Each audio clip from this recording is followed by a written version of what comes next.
Hello, how is it all going, people? I am Rob Wynne, and today I am going to be looking at prepositions. Goddamn prepositions, part 2. I hope you watched last week's video of prepositions. It was actually about time. This week I'm going to look at place, prepositions of place. And I'm still going to look at those three main prepositions: at, in, and on. So you may remember, if you watched last week's video, that at was about precise, specific times, and we had that at on the clock. Well, luckily, at with places is very similar. So it's about precise places which are small or medium sized. So, for example, you are at home, you're at school, you're at work, and you are perhaps maybe at a shop, at a particular shop, or at an event as well. So it's not necessarily at a precise place, but it could be an event like at a party or at a wedding. You know, hopefully you go to weddings sometimes. At a funeral, you have to go to those as well, unfortunately. And when you look at, say for example, at home, that can also be in your home or in my home. But it's really about when you look at the word in and look at the words that have in it. So into, inward, inside. Now inside is really important because this gives you a massive clue about the word in. So when you are in an enclosed space, in a kind of a small enclosed space, so you are in your car, or if you're at home, you are in a room. So you might be in the lounge, you know, watching TV. You might be in the bathroom, having a bath, and you may be, I don't know, you may be in the hallway. So you don't even need to actually be in a room. You could be in the hallway or in a corridor, and that is, it kind of shows you that the word in, you can kind of picture, because remember I was talking about having that mental imagery. You can think about being inside something, and that will help you with the word in. What else is in used for? There's the abstract in as well. So you are in a photo. You are reading something in a book or in a newspaper. So you have the abstract side of it as well, which you also have with on. So I think I'm done on in. There may be some things I've forgotten, but I'll maybe come back to them. On. Okay, so again, you can look at the word on and words that have on in them, so like onto. And the famous saying, the book on the table. And that is about the book physically being on the table. So when you use the word on, many times it can be about something being on top of something. So, in fact, that reminded me about in as well. I just forgot to say about in places that are massive. Like, so you're in a town, you're in a state, you're in a country. So I, right now, am in Sao Paulo, in Brazil, and on, you see, I was going to get to on, it's kind of similar. You're not on a place, you're in a place, but there was the abstract with on. So you are, you might be on a list, something would be, you would be on a list, you might be on a list if somebody's writing people on a list, but you write on a list.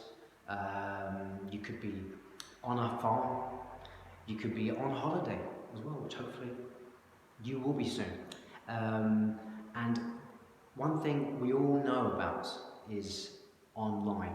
Okay, we're always online, and there is another massive clue. So every time you're online, if you're on the internet, and the actual thing that you're using, like a computer, you're on the computer, you're on Facebook, on your computer, or on WhatsApp, on your mobile phone. And also, just for those people that are in Brazil, you Brazilians, if you want to sound like a Brit, you do say Facebook, and not Facebooky, or WhatsAppy, or LinkedIn. Don't add an E where there's no E. What else? Let me think about this. Oh yeah, well, like I said, on the surface. So I know you all love football. Who doesn't love football? So when you're thinking about that football, it is it's on the pitch, but it's on the penalty spot. So before penalty is taken, you put the football on the penalty spot. And what else? So if you're at work, you could be on the 5th floor. I work on the 5th floor. And again, when you're talking about places, you're at that place, so you're at school, but you could be in a classroom because you're in the room.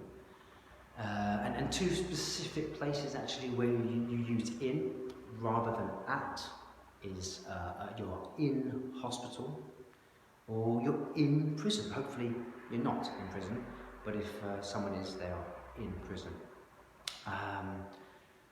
There's probably things I've forgotten, but that is a lot of the prepositions, the place with at, in, and on. And last week I spoke about that mental imagery, so now I'm going to use a little bit of mental imagery. So you can think about a famous writer, one of your favourite writer perhaps. Now, for this example, I'm going to use Shakespeare because he's a very well-known writer.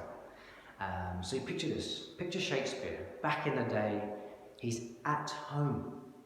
He's in his study. He's sitting on his chair at his desk. And he has his quill in his fingers, and he's writing on his parchment, or on the parchment, he's writing one of his plays. So you can put that image in your head, and when you're talking about a book, you are reading something in a book, because think about it physically, like a book. You open it up, and inside, in the book, or in the newspaper, is the story, is the article. But you may be looking for a precise article, and that is actually on a page. So it might be on page 5. And I guess you can think about the parchment, him writing on the parchment with the ink itself. The ink is actually on the page. So yeah, and that's what Shakespeare was doing. So it's kind of like a mental image that you can use to try to help you remember these words. I don't know if it will help, hopefully it will. And in next week's video, I'm going to be continuing with prepositions, but I'm going to be looking at other prepositions.